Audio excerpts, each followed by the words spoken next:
The air inside the Grand Civic Auditorium felt electric, like 1,000 unseen wires were stretched so tight they could snap at any second. Reporters leaned forward in their chairs, pens hovering over notepads. Camera crews checked their focus one more time. Tonight wasn't supposed to be historic. It was billed as a charity gala, a fundraiser wrapped in polite speeches and photo ops. But the second Denzel Washington walked onto the stage and paused mid-step, everyone knew something was about to explode. And at the center of it all, standing alone near the polished podium, was Jasmine Crockett. She wore a midnight blue suit that seemed to glow under the stage lights, her expression calm in a way that almost dared anyone to test her resolve. Denzel's jaw clenched. You could see the exact moment his gaze locked on Jasmine, and something shifted behind his eyes. This wasn't the friendly rivalry some people had imagined. This was raw, unscripted conflict, broadcast live, coast to coast. He took a single step closer to the podium, the microphone catching the low edge of his voice. "Congresswoman," he said, every syllable heavy as iron, "you've had your say. And if you're finished grandstanding, I suggest you step down so the rest of us can speak." Jasmine didn't move. She didn't blink. She just raised the folder in her hands, filled with statements, evidence, and names, and let it hang in the silence between them like a loaded weapon. Somewhere in the balcony, a spectator whispered, "Oh, my God." Because everyone watching realized, this was no performance. This was a reckoning. The camera zoomed in so tight you could see the tension in Denzel's jaw and the absolute stillness in Jasmine's eyes. She turned her head just enough to address the audience, her voice cutting clean through the auditorium. "I'm not here to perform for your approval," she began, her tone so steady it made a few people actually flinch. "I'm here to speak for the people who never get an invitation to this stage. The ones whose stories are too inconvenient for these polished galas." A low murmur rippled across the room. Denzel shifted his weight, trying to reclaim the ground she'd just taken with a single sentence. "You're out of line," he said, louder now, his hand lifting in a practiced gesture that normally ended arguments before they began. "This isn't Congress. This isn't your committee room. This is my stage. My event. And you." Jasmine raised her hand, palm out, stopping him cold. She didn't even look at him when she spoke. She looked straight into the cameras. "I was invited here to talk about the truth. And if the truth makes you uncomfortable," she said, voice lowering to a near whisper that somehow felt louder than any shout, "that's your burden to carry, not mine." It was like she'd cracked something open in the air itself. The tension was no longer just between two people. It was radiating into every row, every living room watching at home. And Denzel, whose reputation had been built on commanding every room he entered, realized in that moment he couldn't control this one. He took a slow step forward, his eyes locked on her. "Then you can take your truth," he said, voice dark and deliberate, "and deliver it somewhere else. Because tonight, you're done." Jasmine finally turned to look at him fully. She didn't step back. She didn't lower her gaze. Instead, she tilted her head, just slightly, and answered so softly that the microphones almost missed it. "No," she said. "I'm just getting started." And in that instant, it no longer mattered whose stage it was. Because the entire nation was listening to her, the silence after her words was the kind that didn't beg for applause, it demanded reflection. Every eye was on her, every camera red light glowing like 100 tiny witnesses. Somewhere in the back, a producer muttered into their headset, "Keep rolling. Don't cut. This is history." Denzel's jaw flexed again. You could see the calculation behind his eyes, years of controlling the narrative, of mastering his public persona, of never letting anyone else define the story. But Jasmine wasn't waiting for him to catch up. She stepped toward the lectern, a single sheet of paper in her hand. She held it up, letting it tremble ever so slightly in the air. "This," she said, her voice resonant now, "is a copy of the speech you approved for tonight. The one that conveniently left out every uncomfortable fact about the industry you built. About the communities you exploited. About the workers you underpaid so you could stand here in your tuxedo and tell the world you care. A collective inhale swept through the audience. Denzel didn't reach for the paper. He didn't need to.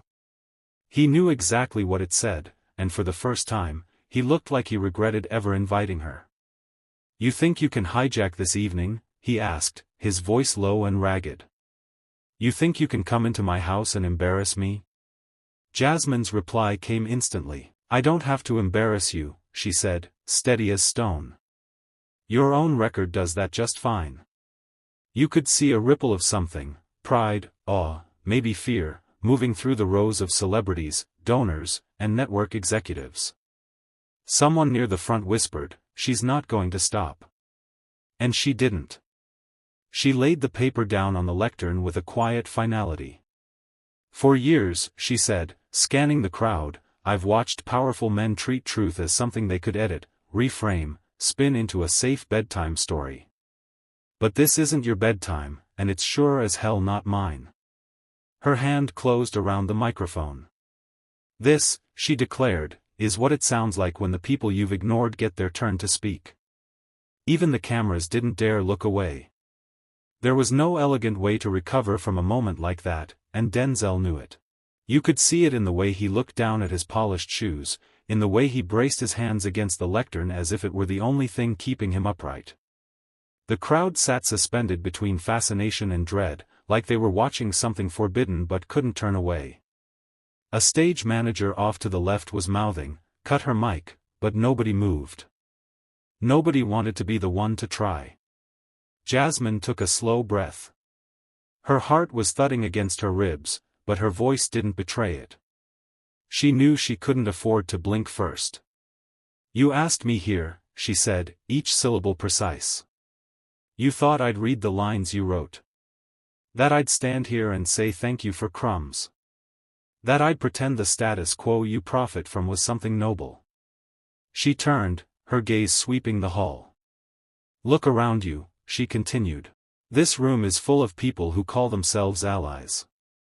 Who post hashtags, who wear ribbons, who give speeches about equity while quietly collecting checks built on other people's suffering." The entire theater had gone still. You could have heard a phone vibrating 3 rows away. Denzel finally lifted his head, eyes shining with something that was not anger but something older, something rawer, recognition. He knew she wasn't bluffing. "You don't know me," he began, his voice ragged. She didn't flinch. "I know enough," Jasmine said, softer now but no less devastating. "I know that when someone challenges your narrative, you call it disrespect. I know that when someone shows up unafraid, you call it ungrateful." A flicker of applause began, one pair of hands clapping, then another. Denzel's jaw tightened, and for a moment it looked like he might say something else.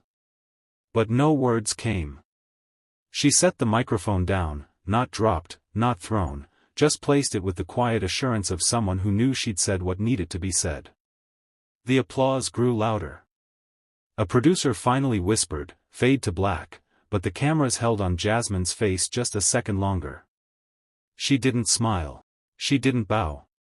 She just stood there, unmoved, unbothered, undeniable. And in living rooms across the country, millions of people felt something they hadn't felt in a long time: possibility. The footage hit every network within the hour. No spin could dilute the impact. It wasn't some polished soundbite carefully rehearsed to test well with focus groups, it was raw, unscripted, and impossible to look away from. Within minutes, clips flooded social media. She didn't flinch. She didn't bow, she just told the truth. A trending hashtag emerged almost instantly, #SheStoodAnyway. In a cramped control room backstage, the director put his head in his hands. "That's going to be everywhere," he muttered. His assistant didn't disagree. "And you know what?" she said quietly. "Good." Somewhere in Manhattan, a PR consultant was screaming into a phone, trying to figure out how to salvage Denzel's image. But it was too late. The audience had already chosen which story they believed, and it wasn't the one printed on the glossy programs handed out at the door. Jasmine, meanwhile, was sitting alone in a dim corridor behind the stage. She hadn't even taken off her mic. Her phone vibrated again and again, texts from colleagues, strangers, her own staff who were watching the entire thing unfold on live television. That was brave. That was reckless. That was necessary. A stagehand approached, hesitant. He looked about 20, eyes wide behind his headset. "Ma'am," he began, voice cracking, "I've worked here 3 years. I've never seen anybody say that to him." Jasmine glanced up. That's probably why someone had to. He looked like he wanted to say more but couldn't find the words, so he just nodded and disappeared back into the maze of curtains. Outside, the audience hadn't left. They were standing in clusters, still buzzing with adrenaline and something more dangerous, conviction. For the first time, they were questioning what the spectacle was for, who it served, who it silenced. It didn't matter that the official press release tried to frame the moment as a passionate disagreement. It didn't matter that Denzel's team would spend the next week issuing clarifications. The story was already written, and it wasn't a story about decorum. It was a story about a woman who refused to sit down. 3 hours later, Jasmine was back in her hotel room, still wearing the same suit, her shoulders stiff with exhaustion. She turned the TV on to see her own face on every channel. Some commentators were praising her courage. Others called her disrespectful, opportunistic. None of them knew her, but all of them were suddenly experts in her motives. She turned the volume down until the words became a low drone. She didn't need to hear them to know how this would go. The cycle was familiar: outrage, spin, distraction. But sometimes, just sometimes, something slipped through the cracks and hit people where they actually lived. On the tiny desk in the corner of the room, her phone buzzed again. A message from a number she didn't recognize. "My daughter watched tonight. She's 15. She said, if she can stand there, I can stand up at school. Thank you." Jasmine closed her eyes. That was worth more than 1,000 headlines. In a high-rise across the city, Denzel was pacing his suite, surrounded by advisors and attorneys. His voice was low and cold. "I want this narrative contained by morning." One of his aides shifted uncomfortably. "Sir, it's everywhere." He stopped, glancing at the television on mute. Jasmine's image filled the screen, one hand raised, her expression unshakable. He felt something he hadn't expected, a flicker of uncertainty. He'd built an entire career on being untouchable. But tonight, in front of millions, a woman he underestimated had made him look small without ever raising her voice. In homes across the country, people replayed the clip, not because it was viral but because it was true. Because it reminded them of every time they'd been told to sit down, to shut up, to not embarrass anyone important. Because it was proof that sometimes, the person with the microphone isn't the one in control. The next morning, the headlines were merciless. Denzel humiliated on live stage. The night a legend lost control. Jasmine Crockett won't back down. Cable news replayed the confrontation on a loop. On conservative networks, Denzel was framed as a victim of a grandstanding nobody. On progressive platforms, Jasmine was hailed as the voice of a generation. But the real story wasn't about partisan lines, it was about a moment that pierced through all the noise. In the lobby of the conference center, a small crowd had gathered around a mounted screen showing the replay. A middle-aged man in a maintenance uniform wiped his hands on a rag and shook his head. "She didn't even flinch," he said. "Did you see that?" He tried to bulldoze her, and she just stood there. His coworker nodded slowly. Like she's been waiting her whole life for that moment. Inside the hotel, Jasmine sat with her team. They were exhausted, drinking burnt coffee and sifting through hundreds of messages. One of her aides scrolled through Twitter, reading aloud. "She embarrassed a national treasure. She just made herself a target. She gave me hope." Jasmine exhaled. That last one, that's the only one that matters. A knock at the door. One of the event coordinators stuck her head in, eyes wide. There's a line downstairs. People are waiting to talk to you. How many? She hesitated. Hundreds. Jasmine rubbed her temples. She knew this was only the beginning. Denzel had already put out a statement, slick, rehearsed, full of regret but no accountability. It would satisfy some people. It wouldn't satisfy her.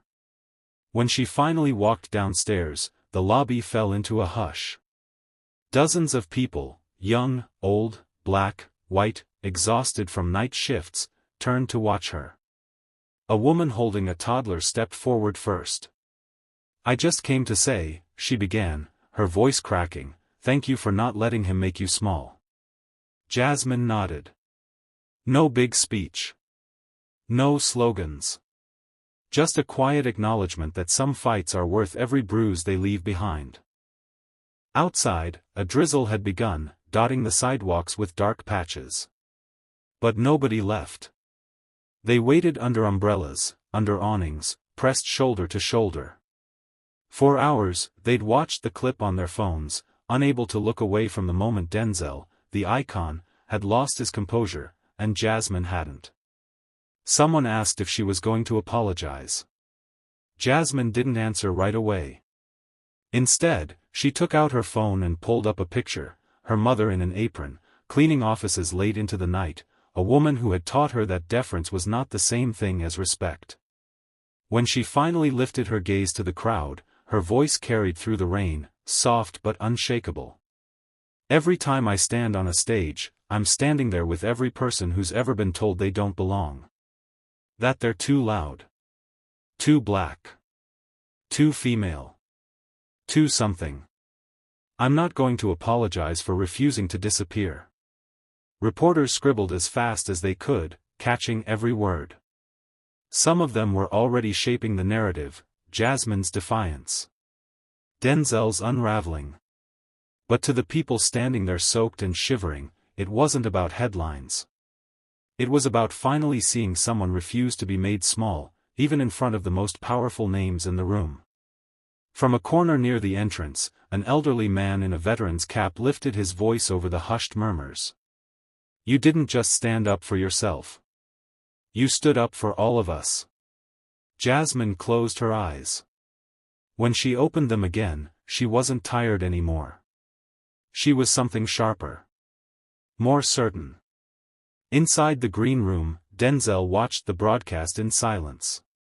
His publicist hovered behind him, whispering damage control strategies. He didn't respond.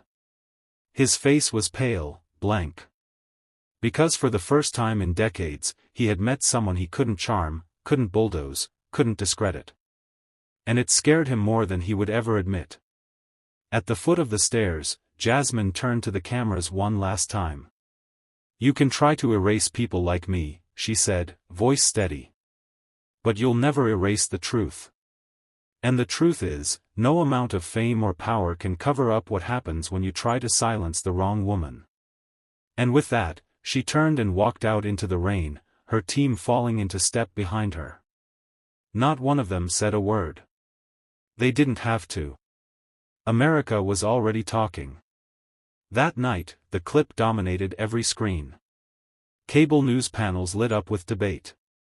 One anchor called it the most shocking confrontation Hollywood has ever seen. Another said it was the day the old rules died. But the most viral moment wasn't Denzel's outburst, it was Jasmine's calm, unbreakable reply. Across social media, hashtags flooded timelines. Hashtag she didn't flinch. Hashtag Denzel lost control. Hashtag Jasmine spoke for us. People who'd never cared about politics or celebrity suddenly cared about this. About the idea that no matter how much power someone had, no matter how many Oscars or deals or speaking fees, they couldn't buy the right to humiliate someone and expect her to stay silent. In a studio apartment in Atlanta, a single mother of two replayed Jasmine's words for her teenage daughter. "You see that? she said, voice thick with something that was part pride, part grief. That's how you stand up. Even when it feels like you're alone. In a barbershop in Detroit, men who'd grown up idolizing Denzel shook their heads, quiet. One of them finally spoke. Maybe it was time somebody told him no. Even in Washington, the clip played on the screens in congressional offices. One young staffer whispered to her coworker, "She's going to run for something bigger. And she's going to win." But Jasmine wasn't thinking about campaigns. She was thinking about her mother. About the nights she'd come home so tired she could barely stand, but still managed to look her daughter in the eyes and say, "You don't ever let them shrink you." In her hotel room, Jasmine finally let herself sit down. The adrenaline was wearing off, replaced by the weight of everything she'd just done. She knew tomorrow would bring 1,000 think pieces, 1,000 criticisms and cheap shots. She knew Denzel's team would spin the story, try to paint her as opportunistic, ungrateful, divisive. She didn't care. Her phone buzzed, messages from strangers, colleagues, childhood friends. All of them saying some version of the same thing, "Thank you for not backing down." She set the phone aside and looked at her reflection in the dark window. For a moment, she thought about the girl she used to be, the one who would have shrunk away, said nothing, swallowed her anger to keep the peace. But that girl was gone. And in her place was a woman who had just proven, in front of millions, that the old playbook was dead. The next morning, Jasmine woke up to a storm she'd expected, and a wave of support she hadn't. News outlets scrambled to get exclusive interviews. Celebrity agents called her staff, some offering statements of solidarity, others begging for damage control. But Jasmine didn't rush to any podium. She knew exactly what she wanted to say, and she'd say it once, on her terms. She walked into the press briefing room, wearing the same simple navy suit she'd worn on stage. No entourage, no stylist. Just her. Reporters fell silent as she stepped up to the microphone. The cameras went live. Her voice was low, even, but every syllable carried. "I know there are people who will say last night was about ego, about ambition, about spectacle. They'll say I embarrassed a legend, disrespected an institution, made it about myself. Let me be clear, none of that is true." She paused, eyes steady on the cameras. "I didn't stand my ground to become a headline.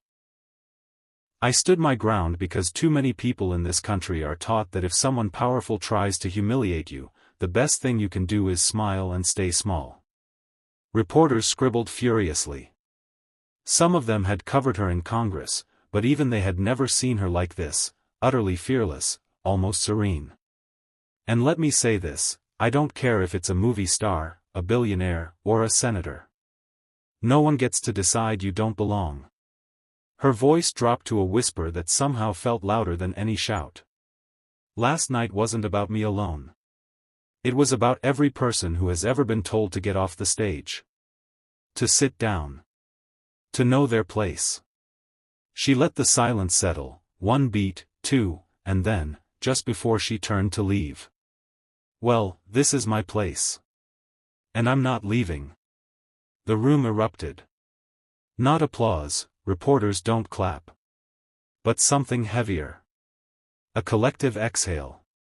Like everyone had been holding their breath, waiting to see if she would falter. And she hadn't. Outside, the clip spread again, even faster than the first time.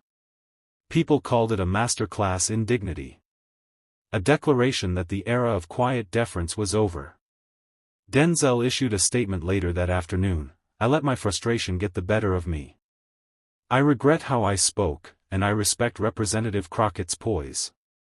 It was the right move, calculated but necessary." But Jasmine didn't even respond. She didn't need to. In that moment, she had done something almost no one in public life manages to do. She had turned a confrontation into a clarifying truth. Power only works if you let it convince you you're small. And she had reminded America that some voices can't be silenced, not by fame, not by tradition, not by intimidation. Not anymore. So, here's what this moment really proved: you can have all the fame, all the wealth, all the clout, and still find yourself on the wrong side of the truth.